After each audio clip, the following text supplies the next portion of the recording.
And we're back with an all-new ghastly episode of Keep It. I'm Louis Virtel. We have with us today, not just one of my colleagues, not just a standard of Keep It, but just one of my favorite people. It's rare they're all three. You know, it's Guy Branum. Welcome back. Good to be here, Louis. I'm so lucky that you wandered into my life at Akbar so many years ago. Yes, and I was, I guess, one of the few times in my life I ever did any networking. I was like, you should know me. Like, I was arms akimbo. You instructed me that we should be friends, and you were right. Yes, right. And then we went to, one of the first things we did was we went to Palm Springs together with a bunch of your friends. Yes. And you introduced me to a game that has not been played since. Or I have not played it since, which was called Guy Ball. Yes. Which was, you had like a tic-tac-toe grid. That's not Guy Ball. That's Guy Branum presents Guy Branum's The Squares. Okay, see, okay.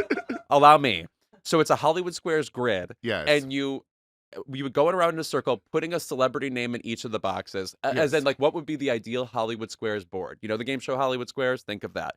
And then afterwards, Guy would not be a part of the putting the names in. Then afterwards, he would simply pick the 3 in a row he liked the best, and then also who was the secret square in the game. You turned me into who I am. You're welcome. Yes. Today we have a lot to talk about.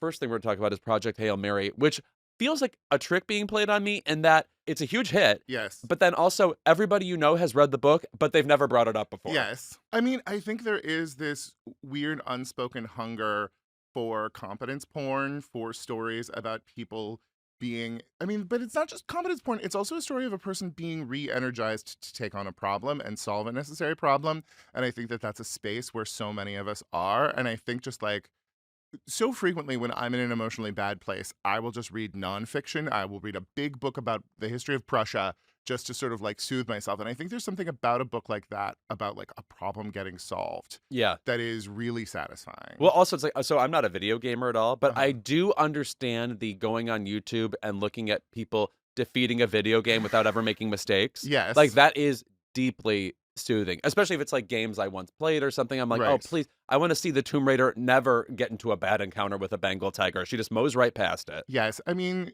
thinking about like, somebody knowing the right path, just like wanting to know that somebody knows the right path. And I think we're in this very interesting, like, there's nobody coming to save us kind of situation. And like, that really is the journey of Project Hail Mary. But it also comes with this other story of like, meeting people along the way and learning to value them, you know? So Project Hail Mary stars Ryan Gosling as this guy, Ryland Grace, who is he's a school teacher and he's reluctant to be sent out on this mission to go and basically save Earth because the sun is dimming and there's some sort of thing called an astrophage he can collect over in Venus or something. And if he does that, maybe that'll solve our problems. But the catch is, there won't be enough, fuel to get him back here to Earth. So basically it's a suicide mission. Yeah. And they're using him to get this world-saving thing done. And who's waiting for him back on Earth? The fabulous Sandra Hüller from Anatomy of a Fall and The Zone of Interest. I'm always obsessed with when somebody makes such a big splash in the prestige world, we have to do something with her mainstream. Like we just did this with Carrie Condon in Banshees of Inisherin, and she was just in F1 and Train Dreams. Well, but you can never bet on it when it's somebody from a foreign language film. What's the one about her and her dad having a weird relationship? Oh, Tony Erdmann. Yes. Like that she was in this like weird 3-hour-long German comedy. Yeah. And we all, like that Europe fell in love with her enough to be like, let's put her in these other great movies. And then we were like, well, I guess we have to do something with her. But there was that interesting way, like back in the 80s, like you would be in Das Boot, and then you would come and be a bad guy in a couple of action movies. Yes, right. The Klaus Maria Brandauer effects. Yeah, you're in Out of Africa, and then also in Octopussy. That's how it works. No, but I before we get into the movie, I want to say about her. You would not recognize Sandra Hüller from the other 2 movies she did a couple of years ago. This felt like this is a true chameleon of an actress. Like I am currently re-energized. My awe for her is re-energized. Well, the thing is I would like the opportunity for her to be light in English because she, like her first film was a light comedy that was in German, and no one feels light in German. No, right. And the way the syllables hit alone. Right. And, you know, like in an Anatomy of a Fall, she was just never giving us anything but like crystallized ice picks of lines. Yes. And I want to see, you know, it makes me wish that we were still making large ensemble comedies and she could, you know, dive in and fall in love for a 15th of a movie. Yes, right. Fat chance that will not happen. Yes, that's a bygone era. But this is also one of those movies where Ryan Gosling really is, in a way, the sole star, the person propelling the movie. And I Yes. like when we get Finally a Gravity for men. Yes, no, I'm trying to say right.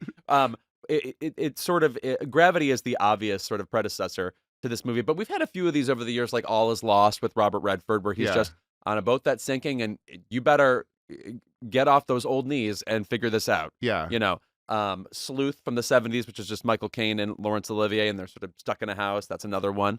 Well, and I mean, another ancestor is Apollo 13, because this is a film about all is lost unless we can get it all together. Correct, You yes. know, and like that feeling and that sensibility is so present, and like it's a really interesting character for Ryan Gosling, because it is sort of like kind of a goofier guy than you Yes. normally see in this kind of film, and so it really is able to capture those things that we love about Ryan Gosling, but also take him on a journey.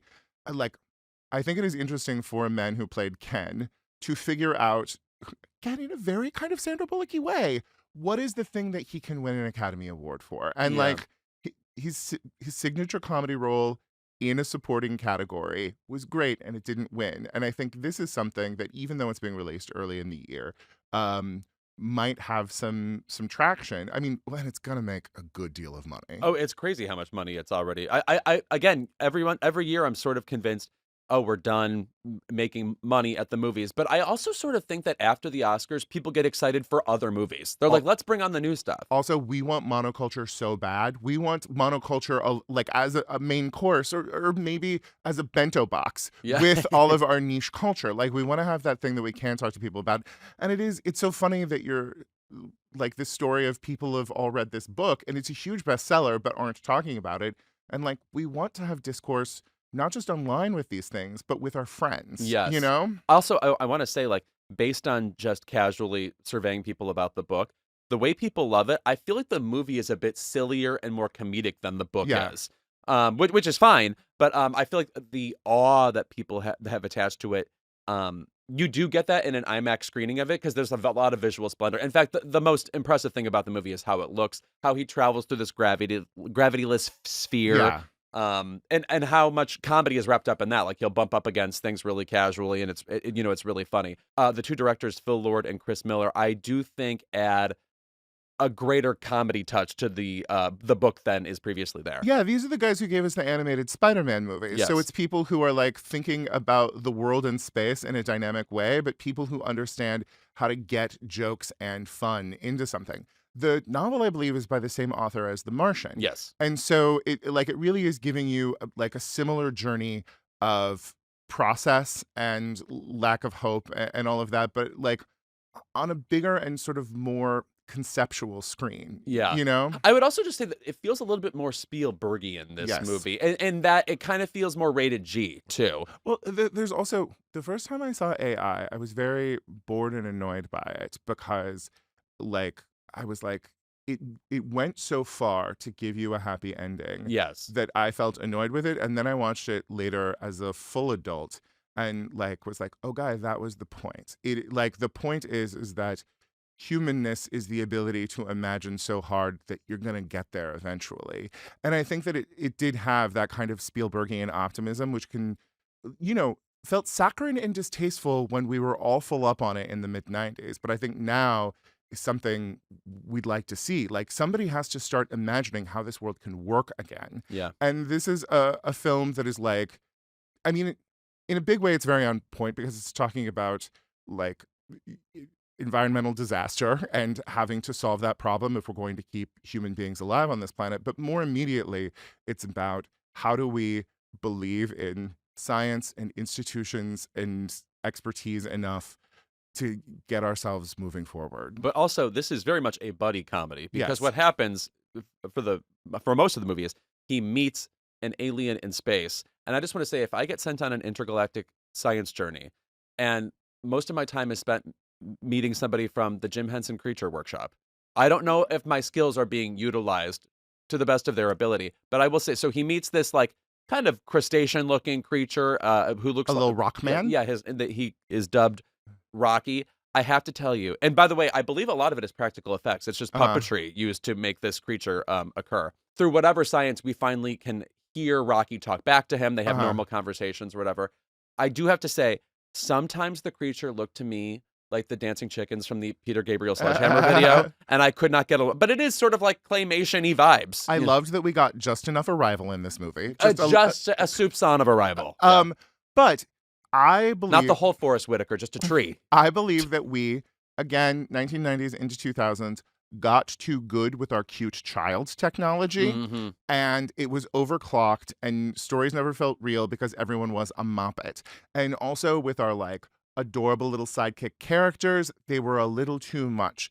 Give me a Mushu and Mulan any day. Uh-huh. But I thought that Rocky really was like not too cute and thus very cute. Yeah. You know, it was like the thing I loved most about Are You There, God? It's Me, Margaret, is they found a little girl who you fell in love with, but did not seem like a cute, adorable little child. She was great in that movie. Yes. And like Rocky felt very similar to be like adorable. And by the end, you do want to hug him. I think he's adorable, but at the same time, I do think he's a bit cliched as a character you meet along the way. And that, Okay. like, In what way? he's got his robot feelings where he's like, what is this feeling coming over me? It must be love. Yes. And additionally, like half the characters in Star Wars who are droids, he's like a little English idiom challenged. Yes. So it's like that same kind of like Perfect Strangers-y vibe. we got to get comedy in the script somehow. Yeah, like, that's true. The thing is like right now, the problem with comedy is that it is hard to pitch like tone and character. It is easy to pitch plot.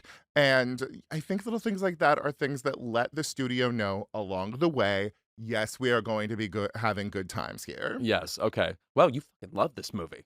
I really did. Yeah. Like I was amused. Yeah. like I just had like having a nice communal experience. I also just saw Pizza Movie from the guys who made Britannic, and it's a TBS comedy. Like, okay. It is. I mean, it's a little What bit. we call a Bride Wars. It's a little bit raunchier than that, but it's a TBS comedy. And that communal experience of watching something that is not a horror film and isn't a respectable drama is really, really satisfying to me. And I was surprised by what a sense of joy and optimism I had about the movie. And also, like, I just think it's very political in a way that isn't partisan or politicized. That is true. I also want to say that comedies are basically the only movies I prefer to watch with other people in theater. Yeah.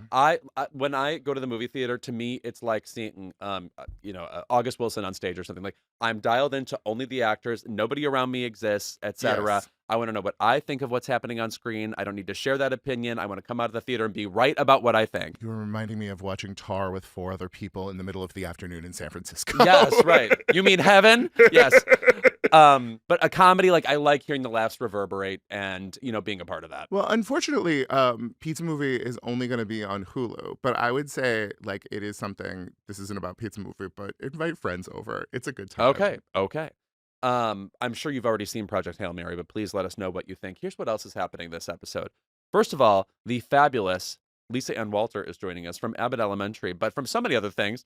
Parent Trap, she is a former stand-up. She started in stand-up and now has a stand-up special coming out. We, of course, have more Abbott Elementary from her. And she also happens to be the Celebrity Jeopardy champion from the first season of that show. My pride in comedy people winning celebrity. So far, it's been Ike, it's been Lisa, and it's been Kamau. Yes. Like, that's a good run for comedy people. Take that, CNN. No, Kamau is on CNN. Yes, right, yeah. Like 16 years ago, the finals for the big tournament they have were Michael McKean, Jane Curtin, and Cheech Marin. Again, comedians have it going on in this way. This is just like the golden age of celebrity poker when like dude bros came and were like, I'm Ben Affleck, I'm gonna win. And then the ladies of Mad TV fucking ate them. Yes. I was just with Nicole Sullivan last week. She's such a doll. A doll. And a good friend of Ike Barinholtz's, of course, from Mad TV.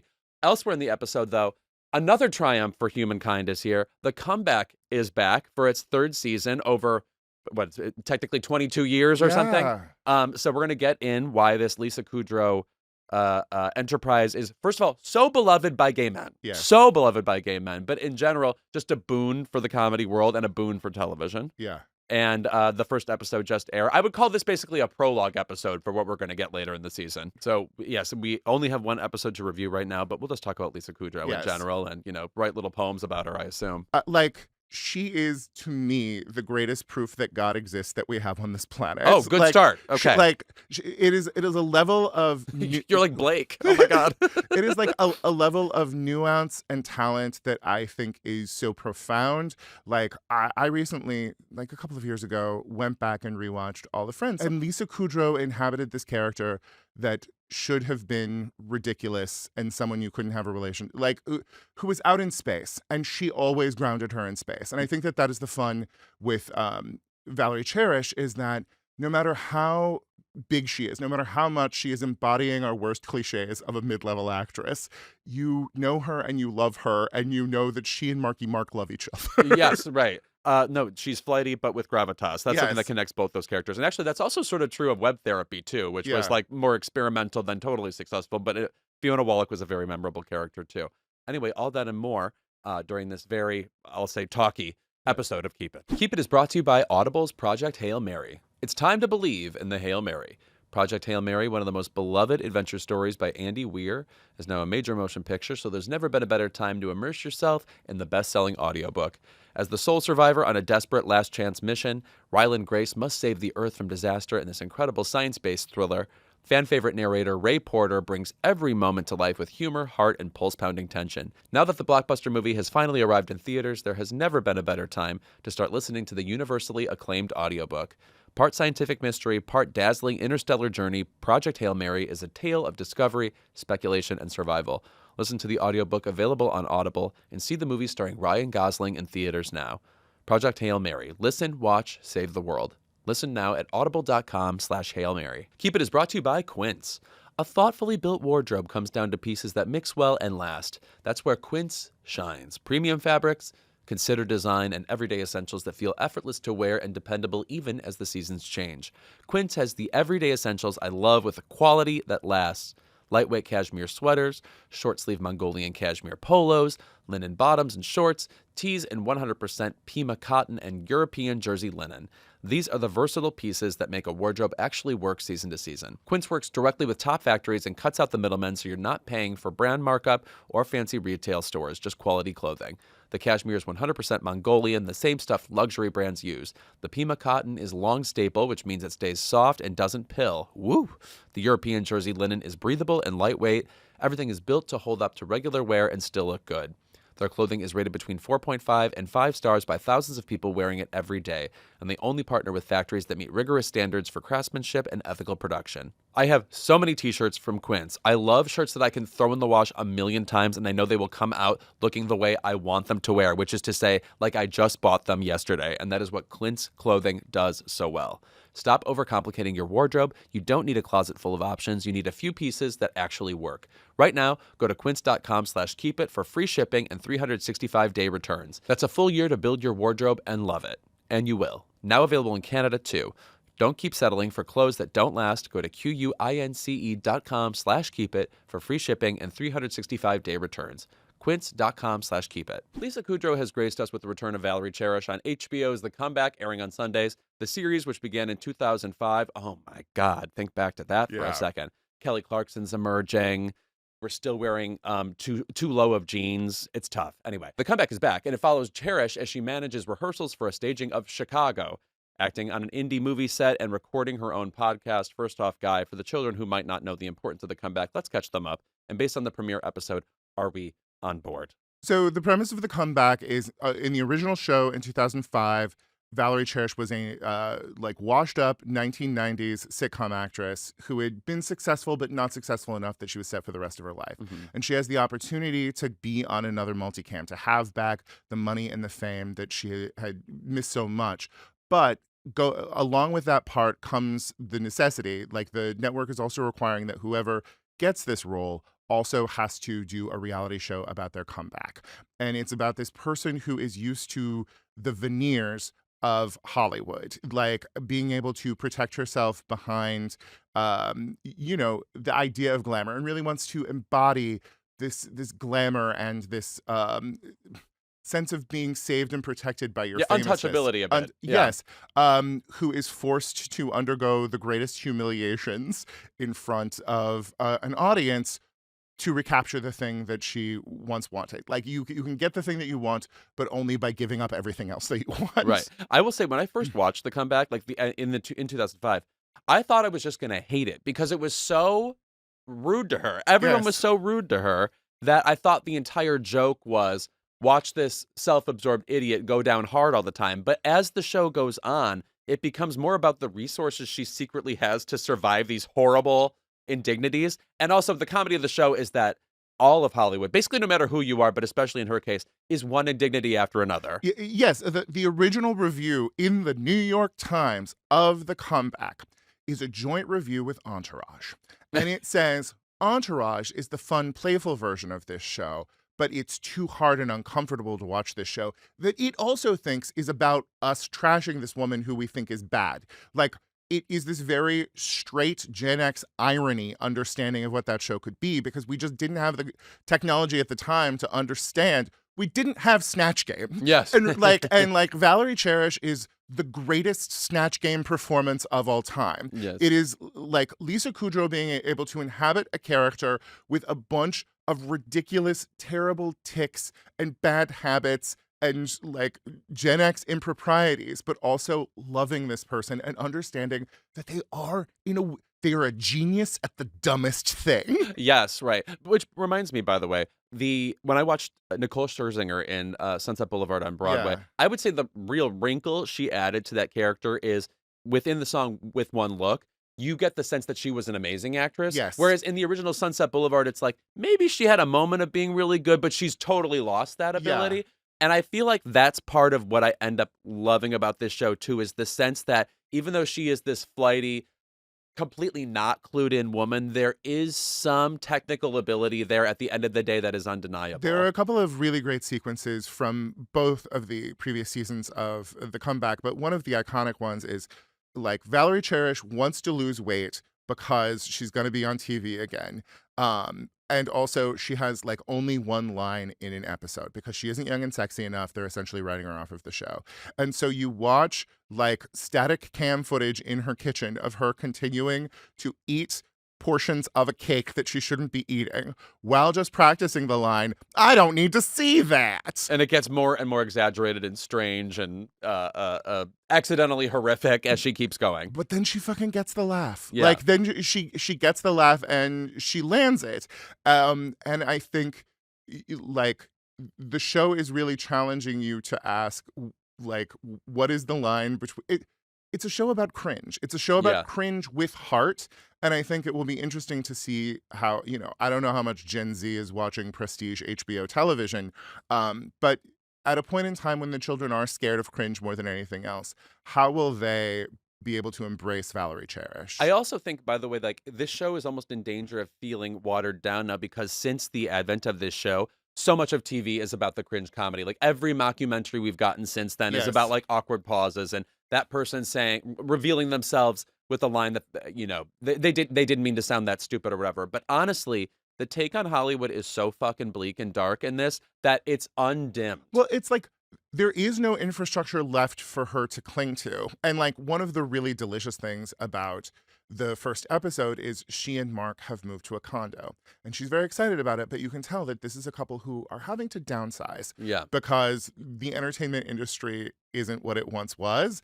And that felt very real and relevant. But then there was just one moment, I don't remember what it was, where I just got maybe my first belly laugh in a while from a TV show. And it was just her ability to like, with line delivery, with performances, with these things that Lisa Kudrow learned on the set of Goddamn Mad About You. Yes. But applying it in these real naturalistic situations that just fills me with joy and fills me with love for this character. Also, one of the hugest laughs of this episode, and maybe of just television this year so far, is you see the poster of her on Broadway in Chicago, and the look on her face is like, I'm going to try to imitate it now, which of course you can't hear, but it's like it's between smiling and gasping and looking horrified, but it's like completely unflattering to her. She eventually leaves this production of Chicago, but not before getting into a fight with the cast where she asks them, she's like, why would you have me in this? I can't sing or dance. And somebody goes, I guess they just got to the V's.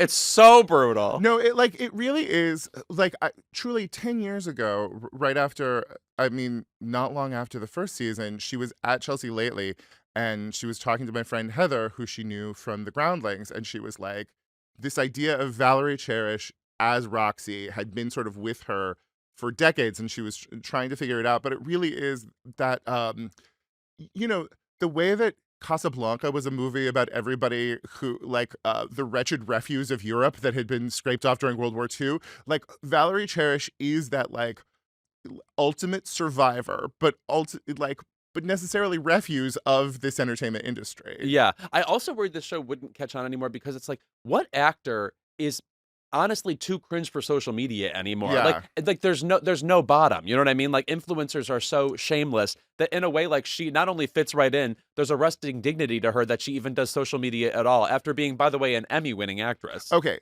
Well, first of all, I just want to say that this morning I watched Jennifer Garner, a actress whom I am on record as having previously hated, but I have so fallen in love with her through social media and her baking.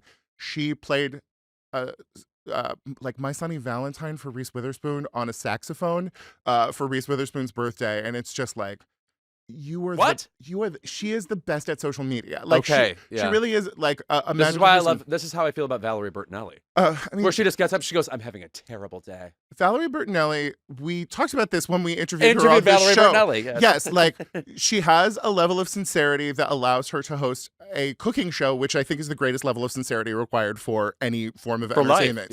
Yes. But the thing is like, that is the deeper story of Valerie Cherish that has been present for now 22 years in Lisa Kudrow's life. Like, this is taking, I think one of the best types of comedy is the person you almost were. I really love when Gilda Radner did Rhonda Weiss and the Rondettes, sort of like this cliche of a Long Island Jewish princess, and what did the world want me to be when I was growing up? And Lisa Kudrow, since the beginning of the comeback, has been saying, I am an actress over 40. This town wants to be rid of me. And is there something ridiculous about me wanting to stay? Is there something ridiculous about me not opening a pottery shop in Taos and just saying, like, I don't need the struggle that is required to maintain this? And this is a celebration of the power of Valerie Cherish's delusion. Yes. And the second season ends with, for the first time ever, Valerie Cherish leaves the cameras that are following her. There is a moment at the end where she's nominated for an Emmy, but her longtime hairdresser is in the hospital, and they're about to announce her award, and she leaves and goes to her husband, from whom she was separated at the time, and she sees Mickey. The actor who played Mickey is no longer with us, and that is one of the very sweet and very beautiful parts of the first episode, is seeing these tributes to the person who really was the embodiment of her heart and the embodiment of just the sparkle of her life, basically. But also the storied relationship between ridiculous too much women and gay guys who do hair. Yes, right. Which, by the way, I don't believe I've seen in anything else before. So it's like, it's still novel in a way. No, it's a very funny first episode, but we haven't gotten into the fact that she's about to embark on a sitcom that is written by AI. I did think it was unrealistic, though. Dan Bukatinsky, who, of course, has been with the show since the beginning, co-created it, is her manager and just says to her, you don't even have to deal with writers this time. It's just AI. I don't even think a shitty manager would approach her that way. I think he would literally trick her into a meeting with people who like are going to throw her on an AI sitcom. That to me felt a little bald-faced. Like, managers are really good at being sold on stuff from a studio and are really good at telling you the thing that they only half believe. Yeah. Trying to see if it will work on you. But in like the first and second season, the relationship between Valerie Cherish and like the first season was scary to me. The first season is still a little bit scary for me to watch because it was like a two-boy Harvard writing team who had previously written for The Simpsons, who were the guys who made up this town in 2005. They were, the source of power, and they were very intimidating to me, and I had bosses like that, and like just like pure click, you can't get into. It's just about them, and so like someone like Valerie Cherish, they have open contempt for. And like the greatest embodiment of male comedy by men for men cannot imagine women being anything but a straight man or an object of a joke, and that relationship is so like real and complex and present in the first season, and then the second season is very much about Valerie. Like the guy who had tormented Valerie most explaining that he had like a heroin addiction and a sex addiction at the time, and he does a prestige show to sort of like process that out. And Valerie starts to understand his complexity behind the veneers and facades of success in Los Angeles. Like one of the great things about Valerie Cherish is that she believes Los Angeles. Yeah. She never looks behind the facade because How very Joan Didion. Right, right.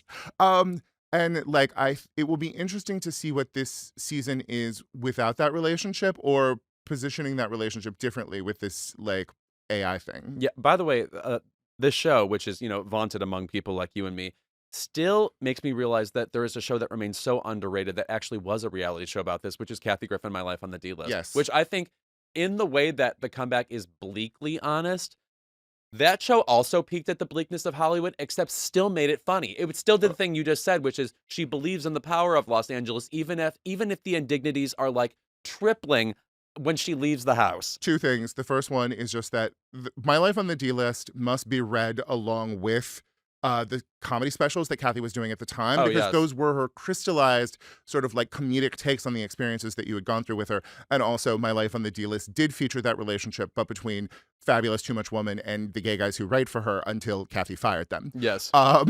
But like one of the things that you and I have both very responsibly avoided talking until now is the fact that this thing that is understood, Valerie Cherish, this performance that is understood as one of the great television performances, has lost the Emmy for Best Actress twice. Both to Julia Louis-Dreyfus. Julia New Adventures of Old Christine and Veep. And Yes. like a 7th of 9 Emmys for Veep. It Right. is just sort of like, why? And the thing is, it's like Julia Louis-Dreyfus has no projects this year. And so it's like, well, this is her time, except for the fact that we just found out, well, you guys just found out, because I write for Hacks, that this is the final season of Hacks. Right. And Jean Smart has won the Emmy for Best Actress in a Comedy every year that Hacks is on, because look at what Jean Smart is doing. And so this really is going to be a battle of the titans this fall. Well, I will say Lisa Kudrow is what I would call the Christine Baranski position, which is,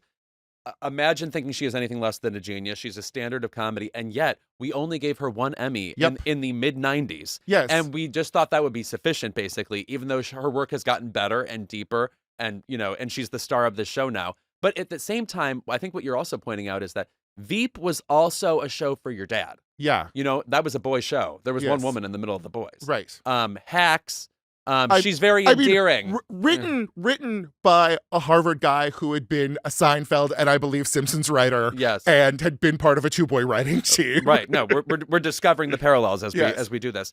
But I do feel like The Comeback is in the hard position of people don't understand. A lot of people don't understand why this character is somebody you would follow. Right. Because in addition, I mean, it's understood that she's like dogged by how annoying and unfair and misogynist Hollywood is. But she also is so relentlessly self-absorbed. There's a scene in the first episode where she's at the writer's strike and she's preening for a picture alongside Fran Drescher. I mean, it's like Miss Piggy shit. You know? I mean, it is truly Miss Piggy shit. Yeah. It is, I mean, do we need Miss Piggy and Valerie Cherish to go be in Oh Mary? 100%. I think because like The Comeback has never gotten like a continuous season this like the year after it was made, Right. because it was never a real success. So and that way it doesn't gain awards momentum either. Right.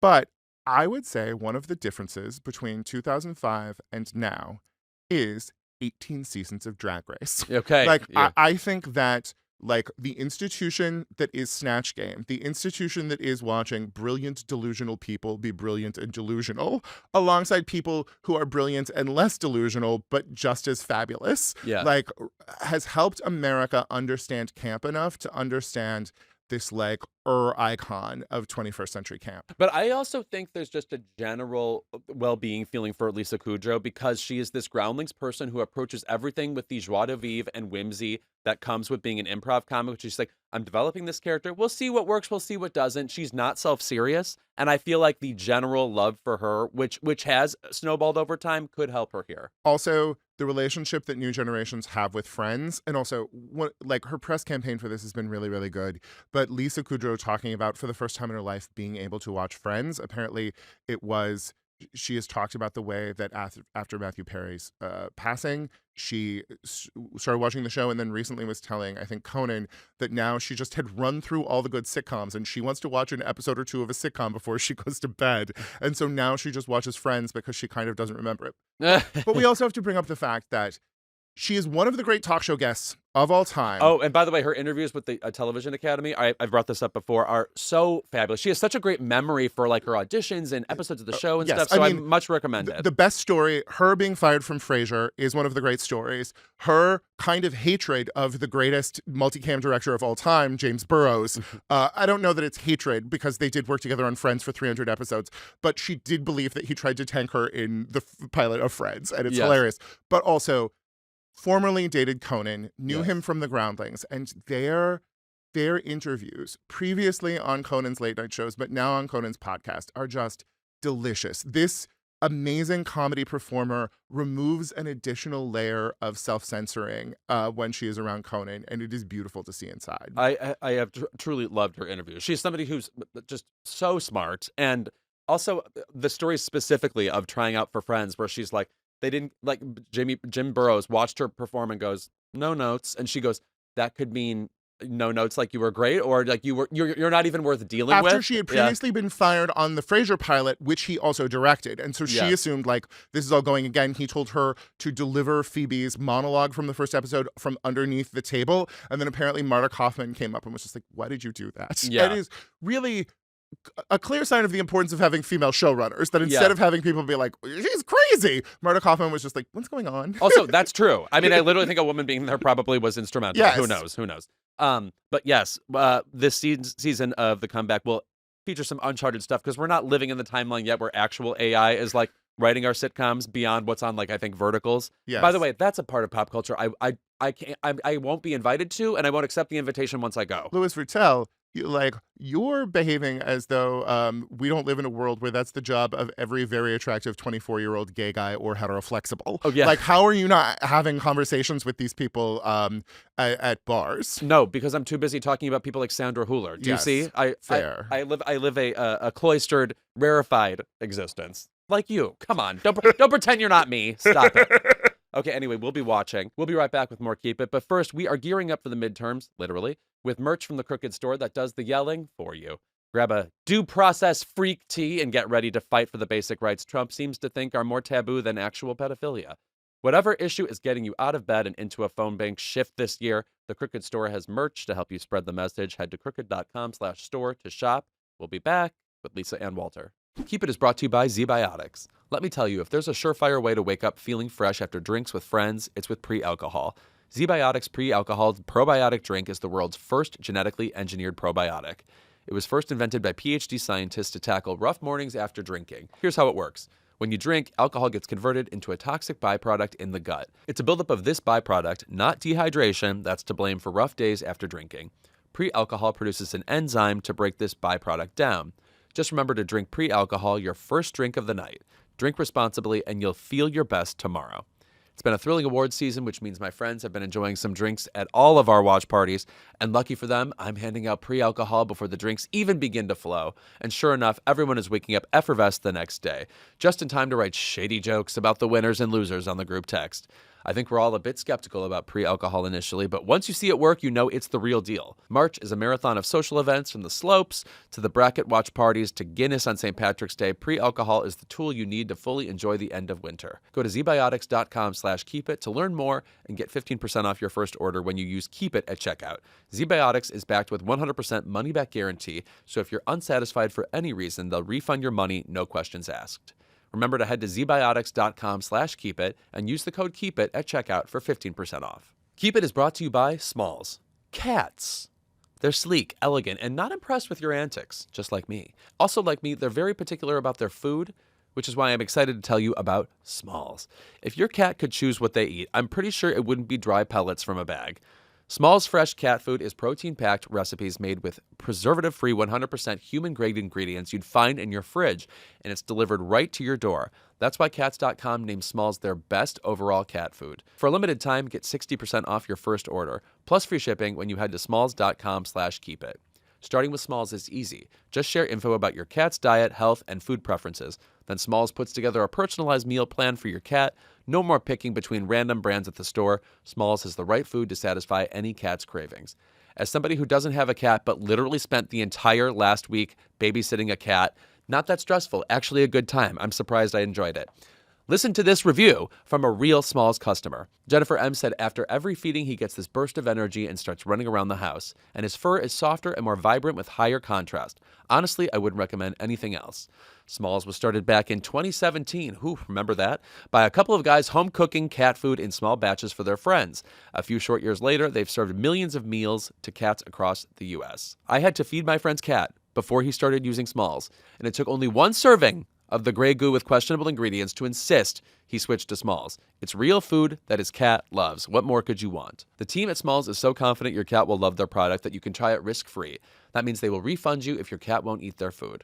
So stop guessing which meals will upset their stomach. For a limited time, because you were a Keep It listener, get 60% off your first order plus free shipping when you head to smalls.com/keepit. One last time, that's 60% off your first order plus free shipping when you head to smalls.com/keepit. We're thrilled to be joined by our guest, who is a hilarious comedian and actor who has wowed us not just in Abbott Elementary, but also in entertainment pillars such as Celebrity Jeopardy, where she ruled, and 1998's The Parent Trap. She's also booked and busy. You can see her in season 5 of Abbott Elementary on ABC. Her stand-up special streams on Hulu this spring, and starting April 27th, you can see her off-Broadway in Heathers the Musical. Please welcome the great Lisa Walter. Oh, thank you so much for having me. I am You so know I've excited. adored you for so long. No, we followed you. You make me think that Twitter is fun, which I is, of know. course, a lie. I haven't been there for a while. I know. But now I'm following you on Instagram. I'm on other platforms that are run by evil empire geniuses. Yeah, one tier less of evil or yes, something. exactly. Or evils Slightly we don't know less, yet. Yeah. 100%. But anyway, we're here with a guy who I guess we've hung out with recently. Can I tell you my meet cute with Lisa Please. Walter? Please do. Chelsea had their book party like a decade ago. Oh, that's I right. walk in, I see her, I'm thrilled because I loved her as a stand-up, and I loved your sitcom on ABC, Life's Work. And so I went up to her Thank and was you. immediately like, that show was so good. Larry Miller, it was so smart, it was so witty, it was so fun. I told her how much I loved it. We had a beautiful moment, and then I went off. Leah Remini was also there, and also your friend, I forget her name. Elaine Hendricks, Rosa Blasi. Rosa Blasi. Rosa. Rosa Blasi was also there, and I went up to Leah and Rosa Blasi, and I started telling Leah Remini how much I had loved Living Dolls, her spinoff of Who's the Boss. And Lisa sidles up and is like, which of your old shows is he saying he loves now? And it was just, there's nothing better than having a great comic immediately roast you, immediately take you down.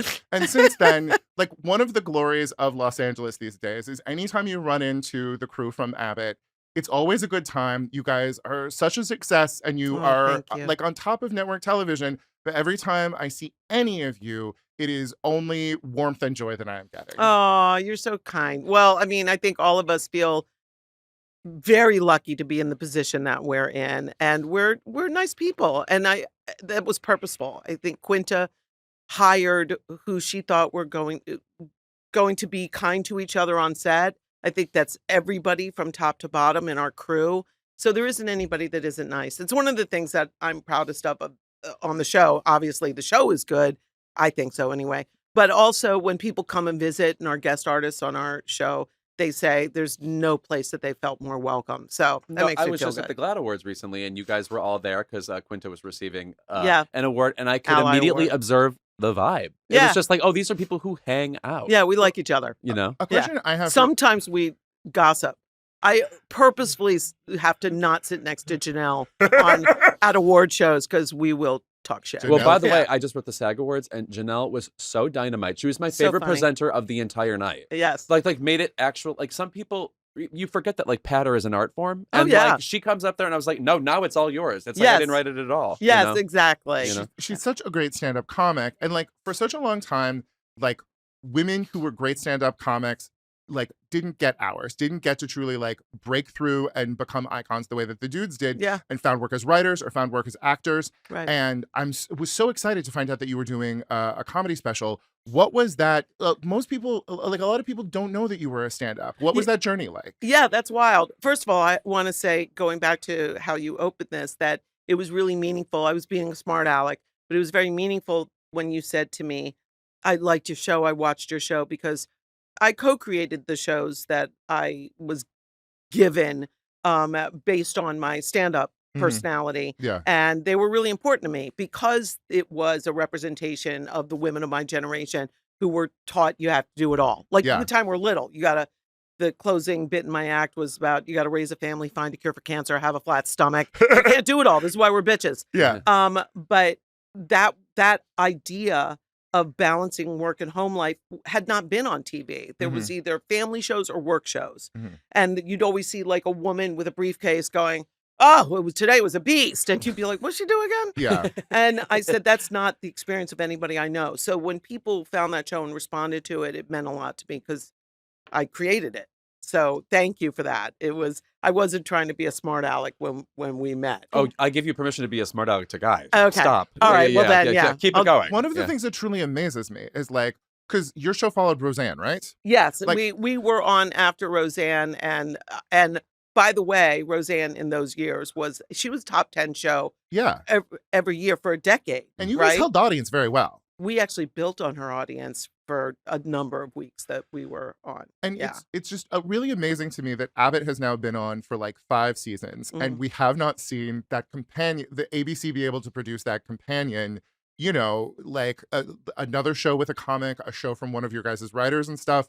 Like, I think Scrubs might do it. oh, that's awesome. Oh, Yeah, yes, it's true. because I mean, following Tim Allen show is I think where Yeah. we are now. I think coming up in this season we're going to follow Scrubs, That's which awesome. the reboot of Scrubs, which tonally is different from ours, but it's Yeah. enough of a kind of a weird vibe, and it's funny. Yeah. I think I've watched the new one and I think it's good. So we How like much- that combo. How much is watching comedy a part of your media diet? Like, do you find yourself needing to be like who else is half-hour out there? comedies or like Anything at all, comics? but really TV comedy. Well, this is wild because my ADHD brain is like I have to finish the thought that was over here, but it ties into what you were saying.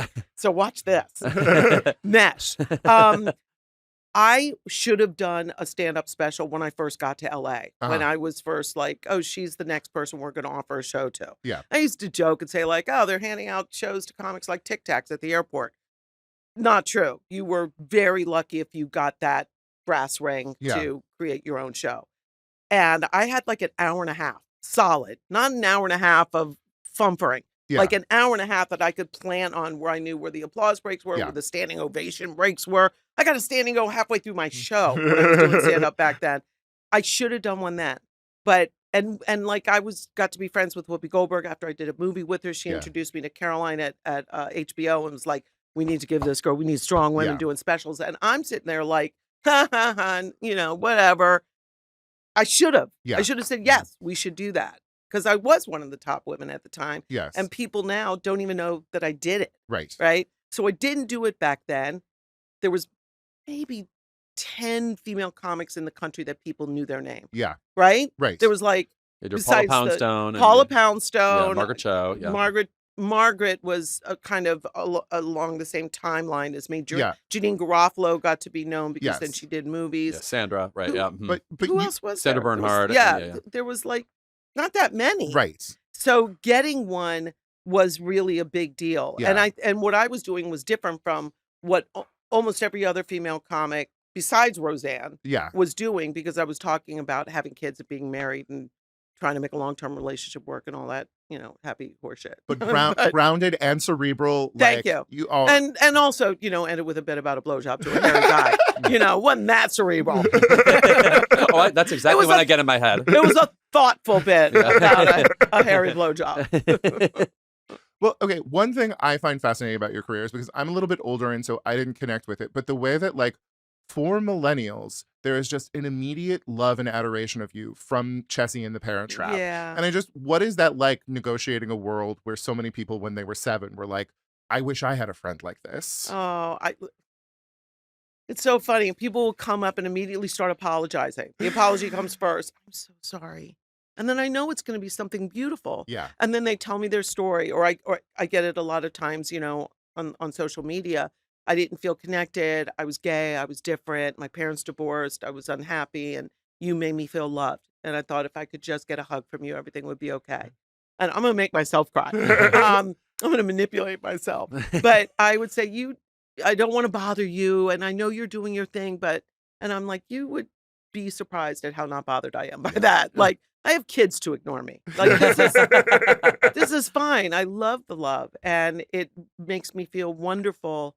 I think any actor, if you're lucky enough to get a role that has impacted people, like, I'm not trying to say I'm Gandhi. Like, I did something that made people feel a little bit better. Which at the end of the day, when I got on stage the first time and made people laugh and cry in the same show, I'm like, this is what I want to feel forever. I want to be on a stage looking at people and making them, seeing that I made them feel. And also, by the way, clearly this role does have an iota of you in it, like the empathy factor. Like it like, so it must feel extra proud. It's like, you do see something about me in this. 100%. And like the stuff, I think people respond very much to the scene where she says, I am Annie. And the response of Chessie to her and the immediate love. And I'll give you a behind the scenes secret about that. We were doing that scene for over the course of, I think, 3 days. I think we did 72 takes. And there was a lot of different direction that they gave me. What they wound up with, I love. I mean, I appreciate the fact that Nancy Meyers was like so meticulous and brought it around to what it became. But there was a minute there where I thought, I don't know what the hell I'm doing. And I was doing all of this actory stuff, like before the threshold stuff, where you sit and you get yourself in a place of where you could be vulnerable to that moment. And all I could think about was leaving my daughter when I was on the road as a stand-up. I worked up until I had already had a son. I started doing stand-up when he was like a year old. And then my daughter was 4 years later. I worked until 3 days before I had her. I went back to work when she was 5 weeks old. Because we had bought our first house, $175,000 in Jersey. So I'm telling you, it was a nice house too. I should have kept it because I could be making bank renting it. But I missed her so much when I would go on the road. I mean, I was still nursing her when I left. I'm pumping into a Ziploc bag and putting it in the freezer at the comedy club.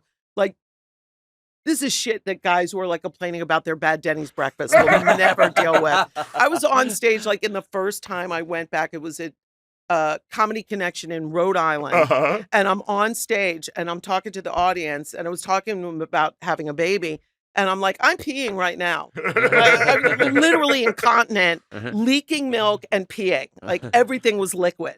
But I did that because, I had bills to pay. But when I would have to leave her, when I got home after being away for 5 days or 4 days, I would walk in the door and immediately smell her because we're mammals. So I'm like, where is she? And I would smell her and run to her and smell her head and like breathe everything about her in.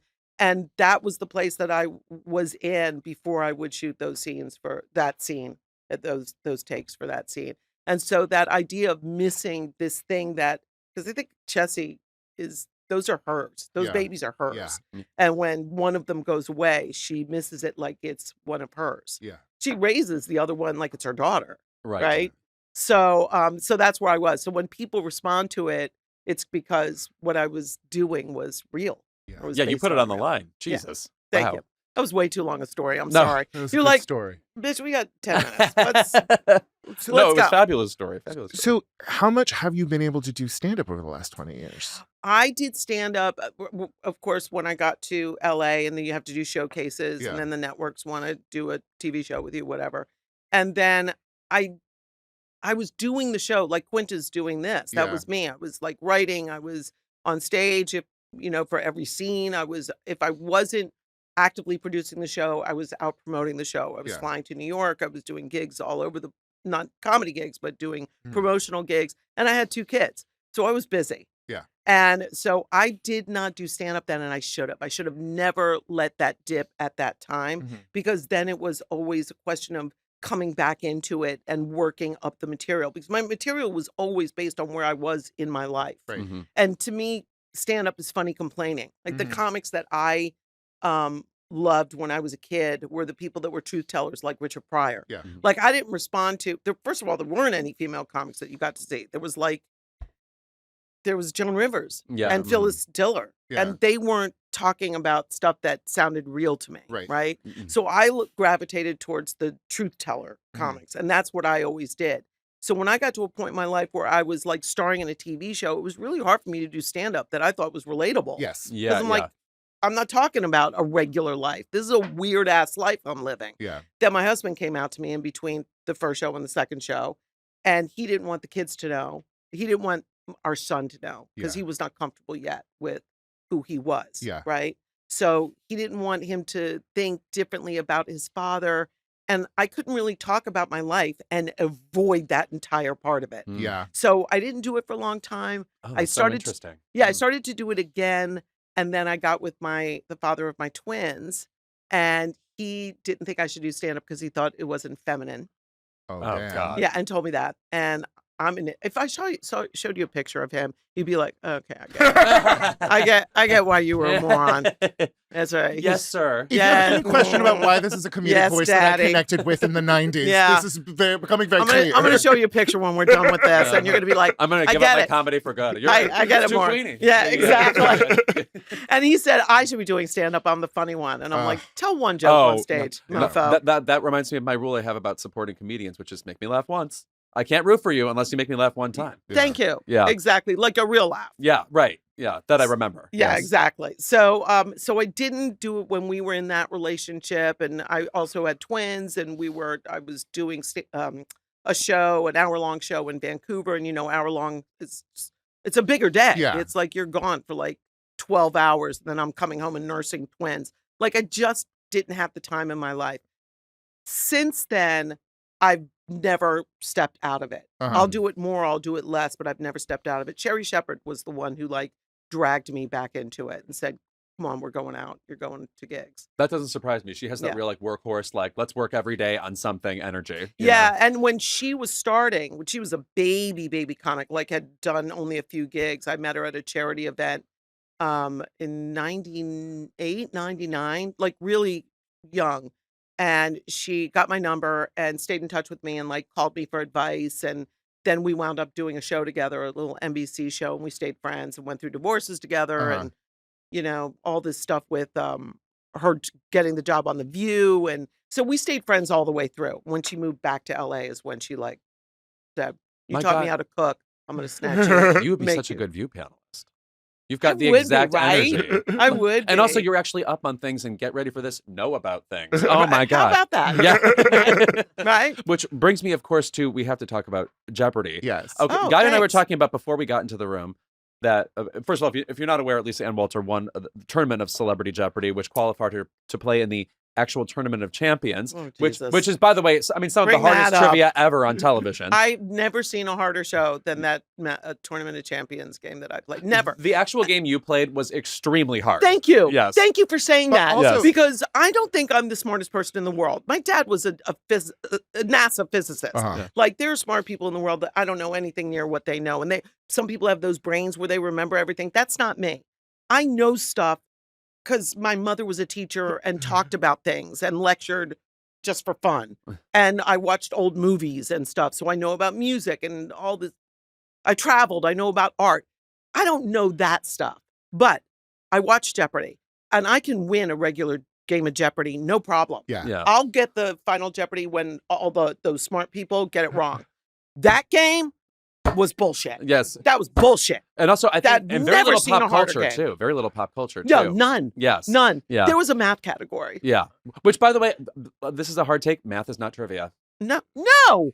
It- Thank you. It is academic in a way that is not trivia. No, that's a formula. Yes. Dang. We were talking before you came in about how the celebrities who have done best at Jeopardy are all funny. It's like, Yeah, that's true. back in the day, Michael McKean, Jane Curtin, and Cheech Marin were the big Jeopardy Yeah. players. And recently it's Kamau Bell. Yeah. You and Ike what is it about? Barinholtz. Yeah, Yeah. Ike Barinholtz, of course. What is it about being funny that makes somebody a good Jeopardy player? I think that it's the other way around. Yeah. I think that smart people are good comics Mm. because you have to pull. If you're a good comic, your references are pulled from everything. Yeah. I say stuff on stage all the time that I know nobody knows. And, I've had people go, nobody's going to get that reference. I'm like, that's on them. I explain it in the joke. Contextually, they'll get it. And then if they still don't get it, I'm like, and I know that because I'm a Celebrity Jeopardy winner. But I think that when you're smart, you're quick. And your brain is already, maybe it's a little bit to do with ADHD. hmm You're pulling from the wealth of your information all the time, right? As you're thinking up tags and references and literary connections, and as a writer, you Yeah. do that. Yeah. But I think that is what makes for a good, quick, funny voice. And so then you, of course, do well in Jeopardy because you're already smart. Yeah, but it's always like dramatic actors feel fucking thrown up there. They're constantly startled they're in a game, whereas someone Yeah. like you is like next. Well, you Yeah. know? I think Yeah. stand-up Yeah, and is- also if I'm gonna be crap at the game, which I was, I had 2 killer lines. I'm like, Yeah. I had 2 really good laugh lines, but I don't know if they kept it because I can't watch the episode. Oh yeah, I no, can't. I lost my episode and I did pretty well in it, and I can't watch that. Yes. Yeah. No. But Ken is an amazing broadcaster, and it is so delightful So good. to watch how good he is at that job, Yes. considering that like his performance experience is just being on that show a bunch. 100%. I think what makes him good at it is he has the gentle nature that Alex Trebek had a little bit. Yeah. You know, just funny enough, but not trying to be all quippy Right. and be Right. funnier or more interesting than the gameplay. And he has a love, I think, for the people playing it. He's Yeah. been there. So He is unusually rad. Like I just Yeah. like his Yeah. politics. I like where he's coming from. yeah. And also it's the rare case of like Charlie getting the chocolate factory, right? And so it's just Yes, like so yes. amazing. Like That's when has exactly that right. ever happened in pop Never. culture? You know? You like root for him. I mean, Yeah. we are in this moment of like getting to so much else is bad that we're just so happy when a nice thing happens. Like Yeah. Yeah. everyone is just so happy for those heated rivalry boys. You Yeah, know? right. It's Oh my Yeah. God, like- new stars. Yeah, Yes, exactly. imagine. Look, they came from nowhere. Like the Yes. week before, the guy was waiting tables, was he? Yes, Yes. right. Yeah. So you're just like, yes, good, and stay famous. Yeah, right. Yeah, Yeah. keep it up. And keep wearing the sheer shirt. Yeah. Yes. Now, Lisa, we have to talk about Heathers the musical. Oh, please do. Of course, I assume you are a huge fan of Heathers the Of movie. course. Yes. I am, of course, Winona Lewis, Ryder fuck pilled when me. it comes to Little Women. Heathers secondarily. Tell us Bam. about this take on Heathers, how it evolves the story from the, I guess, 1988 original. Geez, you know what? I'd be talking out my butt if I was trying to say what made it different because I haven't seen it. Oh, wow. I haven't seen it. I'll see it the first time live. I mean, I've seen, portions that they sent me for Mhm. my character, but I will see the whole thing all together when I show up for the start of my rehearsals. Oh, wow. Yeah, so I don't have a take on it yet.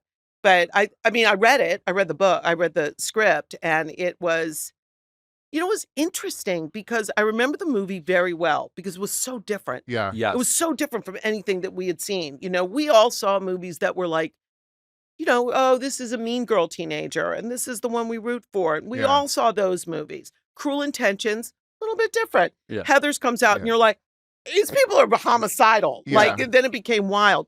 But the facts of what happened in that movie and the accidental death, and then they're going to take a play on it, and then the guy that you root for in the love triangle turns out really dark, and then Yeah. you're wondering why is he dark, and you're rooting for them even though it's really bleak, and it was different from anything that we saw. And then when I read the script for the musical, I went, this explains it to me so much more Mhm. Yeah. than it basically said to me,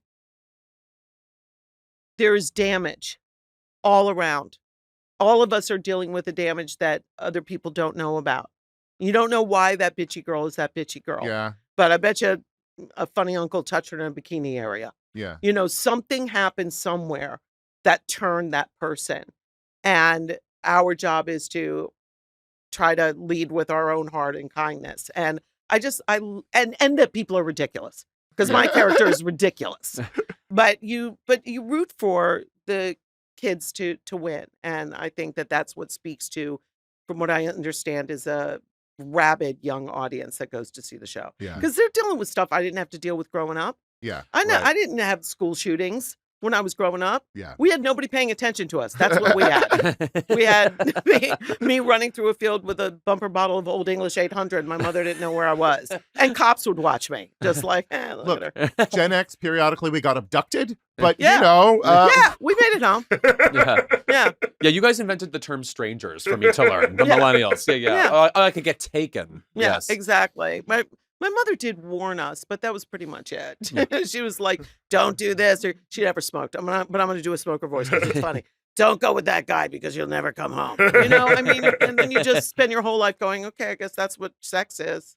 Now, my last question for you, and this is a holy question. I don't ask this to just anybody. Yeah. What's your favorite actress performance ever? If I named you, if I asked you to name like a movie performance you constantly go back to, what is it? I think Jesus, now I can't remember the name of the movie. Peter O'Toole's the king. Catherine Hepburn Oh, is yeah, Lion in Winter. Winter. Yes. Lion in Winter. Catherine Hepburn in Lion in Winter. 68 Best Actress, a tie. Yeah. Thank you. With, Barbara Streisand. thank you. Kate Blanchett in the first Elizabeth movie Yeah. Yes. is magnificent. You know what's gonna happen is I'm gonna leave here Yeah, yeah. and Come up with think 15. of 20. I mean, Well, Catherine Hepburn in Lion in the Winter. That line Yes. about it's 1066, we're all barbarians or whatever. Yeah. Or 1185 or whatever Yeah. it What is. would you have me do? Give out, give up, give in? yeah, I'd hang you for the nipples, but I'd shock the children. I can't. I mean, there are newer movies that I love the performances. Tell me one of yours, and that'll make me think of one of mine. Well, I'm obsessed with Sandy Dennis and Who's Afraid of Virginia Woolf. That's a And beautiful also performance. Elizabeth Taylor and Who's Afraid of Virginia Woolf. Yes. And Maggie Smith in The Prime of Miss Jean Brodie is my other favorite one. Fun fact. When I was a kid, we used to go see drive-in movies. That's Yeah. what you would do with your family. They'd make a big bag of popcorn in a brown paper bag, and you'd take that and eat it because we were cheap. And there would be two movies. There would be a movie that they played first that was like Song of the South or something Uh-huh. by Disney. And then you were supposed to have an intermission where you played on the swings at the drive-in. Yeah. And then you were supposed to go to sleep. And then another movie would come on. The first boobs I ever saw in a movie was The Prime of Miss Jean Brodie. Yes, And Pamela I was supposed to be Franklin. asleep. I watched Yes. every movie I shouldn't be watching in between the cracks of the car seat. Remember, there were two seats Yeah. that would go down like this, so I would watch in between the cracks because I didn't want them to know I was awake. I watched a bunch of movies like that. Oh God, who was the other one? There was another historic movie that I absolutely loved. Ooh, I feel like I can suss it out. What would it be? Uh, Maria Falconetti, A Passion of Joan of Arc. no, but that's a good movie. Yeah. Oh, I like your taste. Oh, yeah. Oh, please. Yeah, it's all I have. Modern. What about a modern one? What's your favorite modern one? Kate Blanchett and Tar, probably. Yeah. That was raw. Yeah. And That was raw. and a man. lot. Yeah, she was a lot. That movie is a beast. Yeah. She's probably my favorite actress in American, not American, 'cause she's Australian, but favorite actress working in English today. I Yeah. told her that. I got to meet her and I told her that. Ooh. And she was standing next to Bill Nye, Oh, yes. not the scientist, Bill Yes. Nye. Oh, yeah. They Yes. were in No And- Time to Scandal together. Yes, and yeah. they were standing talking. It was at a BAFTA tea, and I saw her, and I went, I never approach people. I'm always Yeah. embarrassed. I think they're going to be like, oh, okay. And that happens occasionally. De Niro did that to me. I was Oh. heartbroken. Yeah. So, you know. Oh, he seems so friendly. and I'm kidding. he had just been talking to Cheryl Lee Ralph, and Janelle needed help with her dress. We were at the Critics' Choice Award. Janelle needed help with her dress, so I wasn't able to get over when Cheryl was talking to Nadine, because they Yeah. played together in Mistress. Right. Yeah. Right? Oh, yeah. Mhm. So I thought if I get there, then she can introduce me Yeah. and it won't look weird. But I made it after Cheryl left. So I had to go, I'm in the show with Cheryl. And he was like, and? Yeah. But I don't approach people. I did approach Kate Blanchett and I said, you're my favorite actress, working today. And then, of course, I had to look at Bill Nye and go, you're great too. Which is ridiculous. Like, Yeah. He is. He's He fabulous. is great. He's Yeah, one yeah. of my tops, Yeah. but not It's the good in that- favorite. was that movie Living? Yeah, he was great in that. Yeah. Yes. Oh, But no, Kate- that was a very qualified answer. You seemed Yeah. so terrified to answer it, and you answered it brilliantly. Yes, and she does the other, like she played Kate Hepburn in the Aviator, yes. in the Aviator, Mhm. and she does American accents really well, which a lot of them think they do and they don't. Yeah. There's a lot of Brits that are, everything is theirs, like every vowel is elongated to kingdom come. Like we don't all talk like that. Take it easy. I wish there was a way to do a podcast with working actors about the actors they cannot stand, but there's no way to do it. Like, it's like you can't out yourself as like, oh, they No. suck every time. No, Yeah. and I don't even know if there is anybody I feel that way about. Like I always look at it like, I mean, maybe there's a couple, but most people I look at them and go, that's not their fault. Yeah, right. No, Like they directing shouldn't have routinely. gotten Yeah. hired for that, Yeah. or they got shit direction or whatever. Hepburn in the early 80s talking shit about Meryl Streep is hilarious. Wait. Is she the one What? that she runs the gamut of emotions from A to B? No, No, That's that Dorothy was Parker? That was Yeah. Dorothy Parker Parker. about Katharine Hepburn. That's what I'm Yes. it's about Yes. Katharine Hepburn. No. Yeah. She was like, you can see all the gears moving all the time. Mhm. I got to tell you something. Let me tell you a little something. Mm. Here's a favorite performance of mine. Miss Meryl Streep, who cries in every accent. I know Yes. what it's going to be. Okay. She Devil. Everybody loves. I knew it. I said it. Yeah, yes. I hate you. I can't stand you. The performance. Yeah. I watched that movie, and I'm like this. Meryl Streep with the crying. You lost your kid, the dingo. I get it. Okay. Yeah, whatever. Out of Africa. On and on and on and on. I could not be less interested. I'm like, she cries pretty. Beautiful. She's got a Patricia nose. Great. She does She-Devil. I'm like, this bitch can act. Fucking 88. We didn't know that she could do comedy. Like we had, No. yeah. And not just comedy. Physical. Yes. Insanity. Yes. Just unhinged. And the accent, the weird, the character within a character, because you know that's not her. She's like Right. the crazy, she's Jersey playing, she's Martha Stewart, I guess, Yeah. or some version of that. But it's a performance beyond. It's also one of the rare Meryl Streep performances where you can picture the other people they would have like organically chosen, like Right. someone like Goldie Hawn or Yeah. Bette Yeah. Midler or something. Yeah. And then you see her do their thing, but like Yeah. bizarred the fuck out. So Yes. it's just like there's a lot of we'll say 4D chess going on with her fucking brain about how she's like she could zoom into any role in any movie and be like, watch this. You know? Yes. You know. And then after that, she did Postcards from the Edge, which is one of my favorite books. Yeah. That was a Carrie Fisher book, for those of you Yes. who don't know, about her dealing with rehab and getting clean and sober and everything. It's beautifully written, very funny Yeah. and dark. Yeah. And Meryl Streep played the shit out of that too. And Yeah. Shirley MacLaine as Yes. basically Debbie Reynolds. Yeah, no, Shirley has 2 movies she should have gotten nominations for and didn't. That's one of them, and Being There is the other. Yeah. Yeah. Yes. So Yeah. good. Her falling off the bed, masturbating. Hilarious. I mean, also, it's like, what other movie is like that? And she is like essential to the Nothing. tone of it. Yes. Anyway, Lisa, Let's do more movies. I Oh, I have to leave now. I know it sucks. I Yeah. know. We should have been doing this. We were doing all that boring stuff about my career at the beginning. Oh God. But you brought up The Lion in Winter. Damn it. Yeah. Look, this was It's really a good movie, right? It's Did so I pick good. a good one? Oh, Yes. please, Okay, yes. This I is want really your fun. approval But the important thing is we are getting Lisa Ann Walters stand up in a special We like, are. 30 years after I thought I wasn't going to get any more of it. And Aw. that's Yes. really What a exciting. delight. Thank you, Guy. Thank you. I appreciate that so much. And also, let me just say that like the counterpoint to You Meet De Niro and It's Not Great is 15 years ago, I walked up to somebody I admired and I said something to them. And then you have been a friend to me every time I have seen you since. And I like, it really is magical when this town is good. Yes. You know? You know what? I so badly want to say something else, but that was such a good button. That was such a bring it home moment. you work in I'm not TV. going to Yeah. step on it. I'm like, and thank you. Lisa and Walter, thank you so much for being here. Check Thank out Abbott Elementary you. Wednesdays on ABC, in case you haven't heard of it. And on Hulu the next day. Her stand-up special is also on Hulu this spring. And if you're in New York, check out Heather's the Musical starting April 27th. That's coming right up. Yeah, I don't like to sit down. Yeah, no, brilliant. Yeah, correct. We'll be right back with more Keep It. This podcast is sponsored by Squarespace. I don't know about you, but most of my friends have side hustles now, and some of them are actually becoming real businesses. From homemade ceramics to screen printing t-shirts, even interior design services. If you're looking to grow your side hustle, you need Squarespace. Squarespace gives you everything you need to offer services and get paid, all in one place. From consultations to events and experiences, showcase your offerings with a customizable website designed to attract clients and grow your business. Get paid on time with professional on-brand invoices and online payments. Plus, streamline your workflow with built-in appointment scheduling and email marketing tools. With Squarespace's collection of cutting-edge design tools, anyone can build a bespoke online presence that fits perfectly with their brand or business. Start with Blueprint AI, Squarespace's AI-enhanced website builder, to get a fully custom website in just a few steps. Using basic information about your industry, goals, and personality to generate premium quality content and personalized design recommendations. Squarespace also offers a complete library of professionally designed and award-winning website templates with options for every use and category.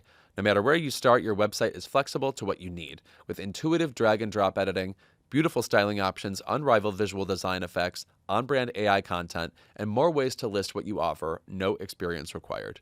Fundraise directly on your website and grow your impact with built-in donation tools. Create a professional on-brand website that makes it easy to accept one-time or recurring contributions and engage supporters. With built-in email campaigns and marketing tools, you can connect with your community and inspire more people to support your cause. Head to squarespace.com for a free trial, and when you're ready to launch, go to squarespace.com/keepit to save 10% off your first purchase of a website or a domain. That's squarespace.com/keepit. Keep It is brought to you by Koyuchi. I'm so excited to tell you about our sponsor, Koyuchi. Koyuchi is in a league of its own when it comes to bedding, bath, and home products, and their organic sateen and flannel sheet sets are the key to more comfortable, healthier sleep year-round. If you're a human with an Instagram account, there's a good chance you're seeing ads for bedding every day. And who knows whether these companies, which seem to multiply every day, are any good. Koyuchi stands above the rest because of their 35-year heritage, their extraordinary quality, and their commitment to ethical production. 35 years? Now that's enough time to make you master the art of bedding.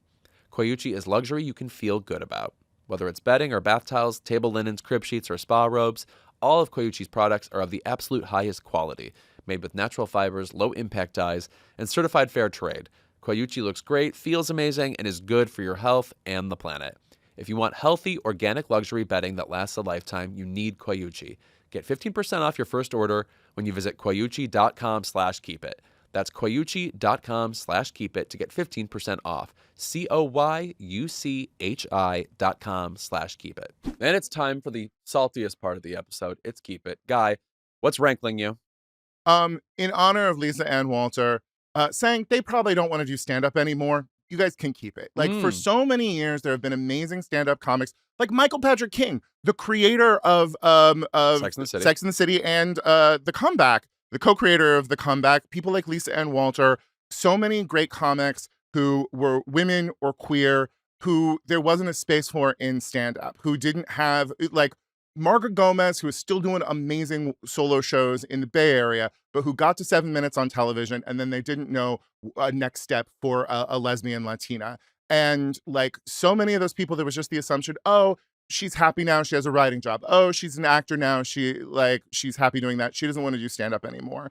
And so many of those people were great comics, and I did not get to see comics like me. I didn't get to see the comics who inspired me go all the way that the straight dudes got to, because those people were tired of fighting too much of a fight and had another way of making money, and like ended up like doing that because it was the thing that this industry had for them. But like saying, oh, this is probably their preference. Like, let's not do that. And let's keep our arms and heads open for the people who are doing it. And in honor of that, I want to say Jackie Cation has a new special on YouTube. It's called Altercation. And it's so much more political than Jackie Cation has ever been, because this world demanded it of her. And Prodigal Daughter by Taylor Tomlinson is on Hulu, I believe. And she is somebody at a very different point in her career, but she is somebody who made the conscious choice to give up industry success to be able to focus on and double down on stand-up. And I love and I'm so proud of both of them. And I love and I'm so proud of Lisa and Walter for saying, this is part of my artistic journey. This is a part that is unfiltered through somebody else, and I want to do it. No, I mean, I routinely call comedy, this sounds so pretentious, but it's just true, the blues of comedy, Yes. which is just like you get up and like you have to expose something and hopefully the truth resonates or whatever, but it is very intimate. Yeah. You know, like even if you're playing a character to a certain extent, it's still like a mano version of comedy, and it is like, you know, a speed dating or something. Right. And comedy, acting, so many of these other things where we're more comfortable seeing women perform, it isn't about their unfettered perspective. We don't adore unfettered perspective from women, and also have been weird about it from queer people. And I hope, but now that we do have successful queer stand-ups like Mateo Lane, I really, really hope that people like John Rigi, who wrote on The Comeback and was a great stand-up, like if he decided like in his third act to drop an hour, I would be thrilled. I do feel like in general there needs to be more respect for the elder comic, though. Yes. You know, it's like there's some lingering thing that like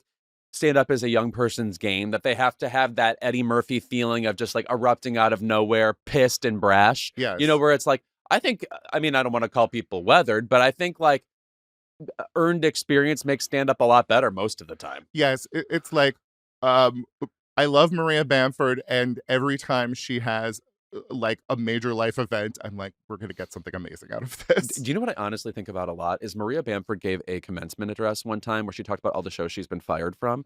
And one of them was like Hot in Cleveland. Yeah. And I just remember thinking, what on earth were you fucking doing in the Hot in Cleveland writer's room? But this is what you're talking about. Like, we don't know what to do with certain people and they've got to work.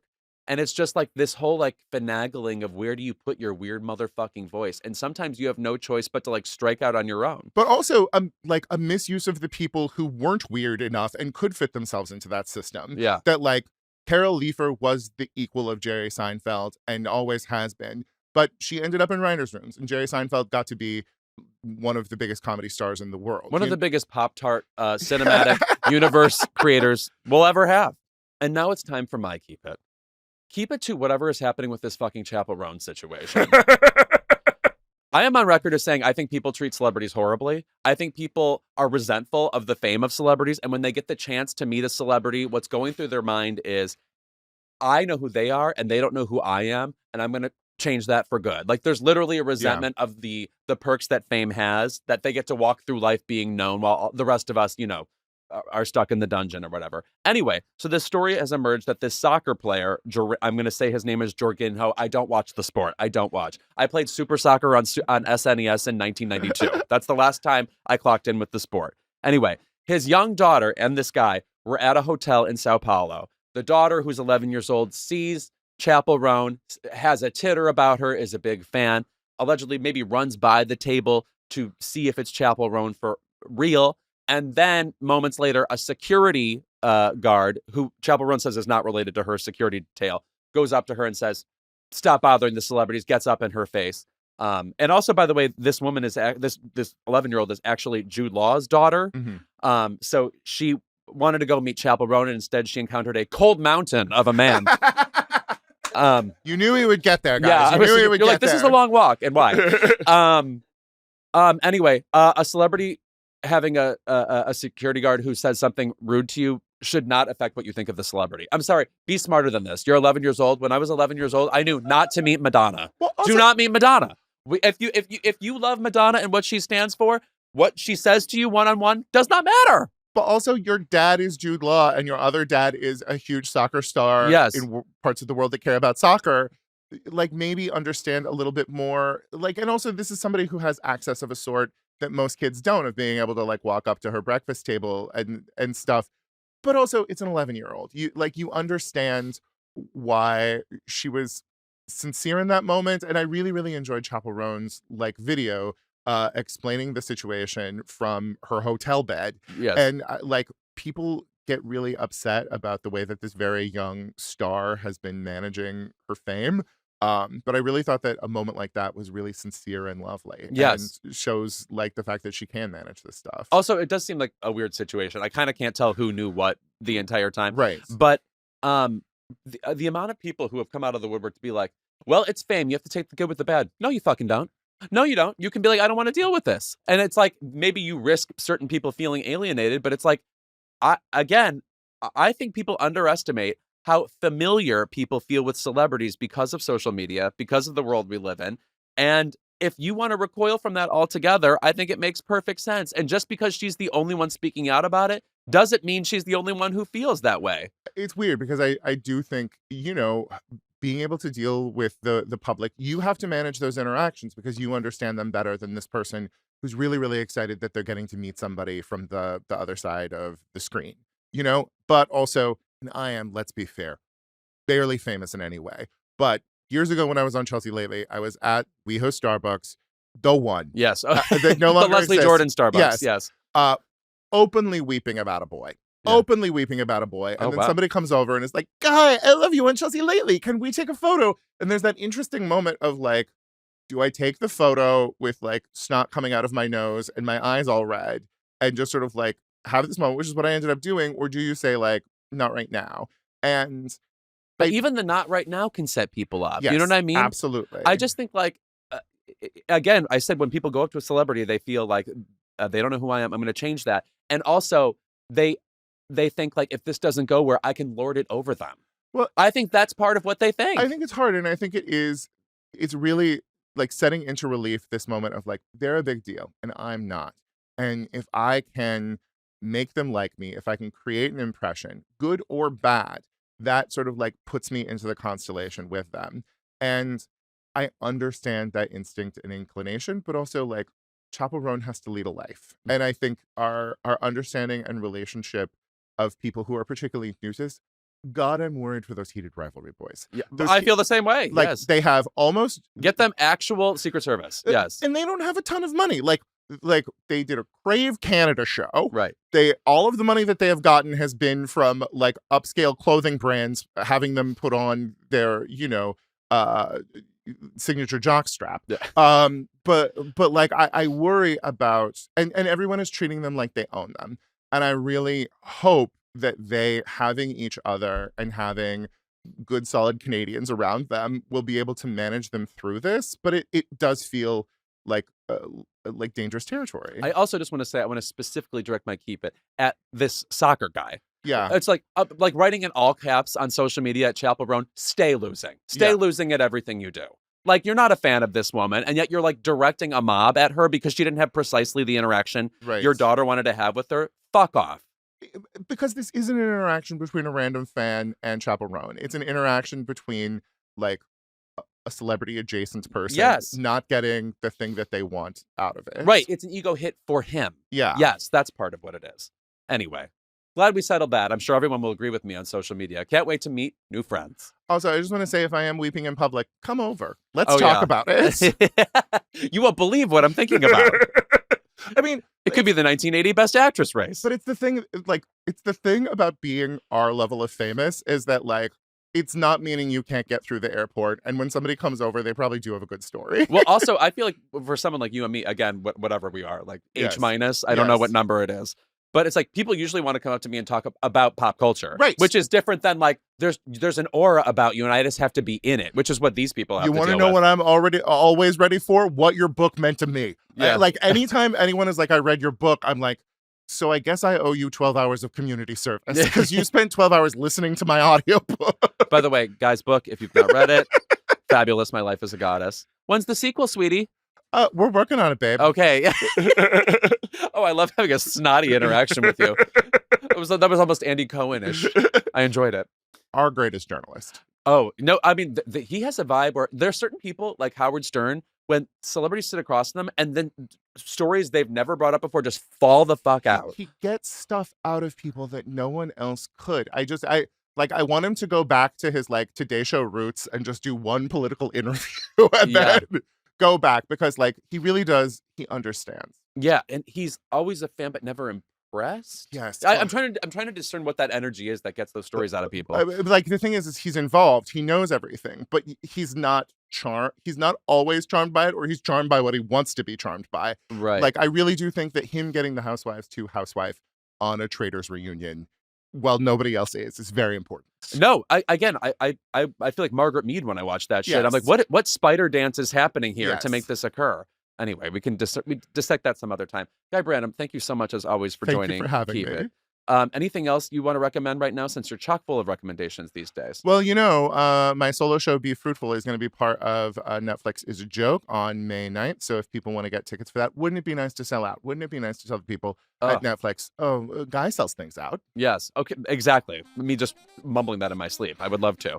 Thank you for joining us, and thank you to the terrific Lisa Ann Walter for joining us as well. We will see you next week on Keep It.